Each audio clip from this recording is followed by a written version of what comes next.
Hi fellow dreamers, in this video we're going to talk about some of the great things we're doing with our new book, Lupita and Her Magical Dreams. Thanks for joining everybody. My name is Carolina. As you know, I focus on doing children's books that promote love, unity, and peace like these right here. And I also help my followers interpret their dreams. The reason we do this is because when we listen to our dreams, we're connecting with our subconscious, and when we share them, we connect with one another on a more profound level.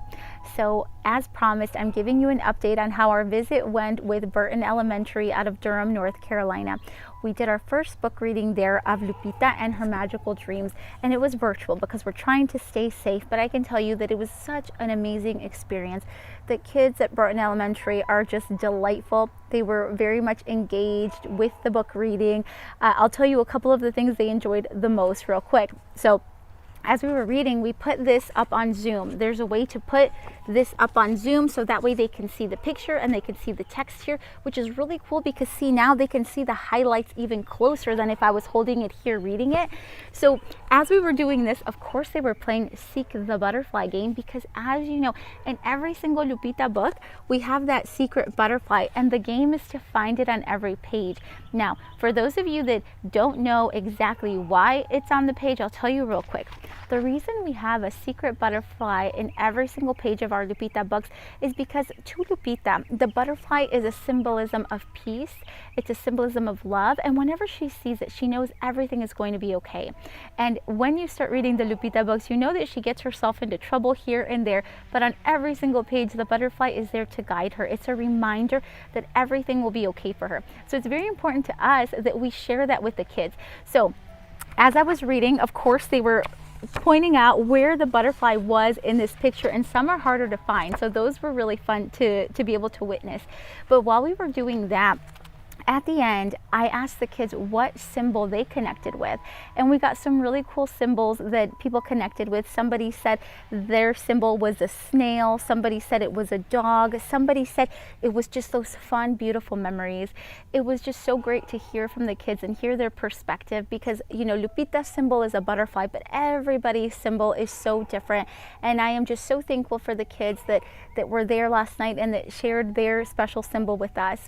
So after we did our book reading, we went ahead and just did Q&A, and some of the questions we got with the book was, you know, about the colors of the book, how we use these bright colors to illustrate the book, and why the butterfly was there. The butterfly is always the question, but as you know, we've already answered that here today.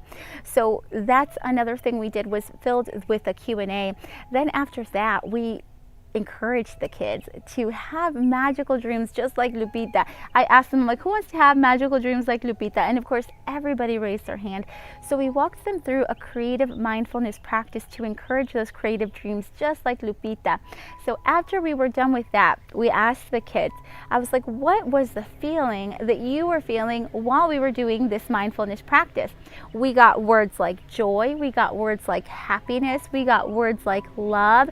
It was just such a magical experience to see the kids share so deeply with us. Some even started sharing some of their nightmares and letting us know what they do with those nightmares. And it's so important to be able to listen to kids and understand what their nightmares mean to them, because us as parents, as aunts, as uncles, it's an opportunity to provide guidance. So last night's experience was absolutely magical, and I want to let you know today that we're offering the same service to any school, any public school that's interested, any organization, any church that is interested. We are offering our services to you to read these books virtually so that we're safe, but to promote that message of the Lupita books, which is love, unity, and peace. So I invite you to connect with us. I invite you to read this book, to share this book with loved ones, and to encourage kids to begin listening to their dream language, because their dreams are here to guide them. And the sooner they connect with that, the better that they'll be able to connect with themselves and understand what is going on at that deepest level. So, okay, that's a quick recap of what we did what we're offering to the schools. And then lastly, I'll let you know that we're working on making this a Kindle. That can take a little bit of time, but we're working on making it a Kindle so that way we can offer it to more people, but also because we're trying to send a few of these copies to the kids in Mexico, Matamoros, Mexico, with the Sidewalk School. As you know, last year we donated quite a few of the Lupita and the Magic of Mexico books, and this year we want to do the same but with our new book. So we're working on sending this to them, but because of COVID, we think it may be easier to send them a Kindle version. So I'm working on the Kindle version. Know that it is in the works, and as soon as it's out, I will be sharing it with all of you. But that's our update for today. I invite you to connect with us. I invite you to continue to listen to your dreams, allow them to guide you, and just know that I send you a huge hug. I send you love, unity, and peace. We will be in contact. Bye, everybody.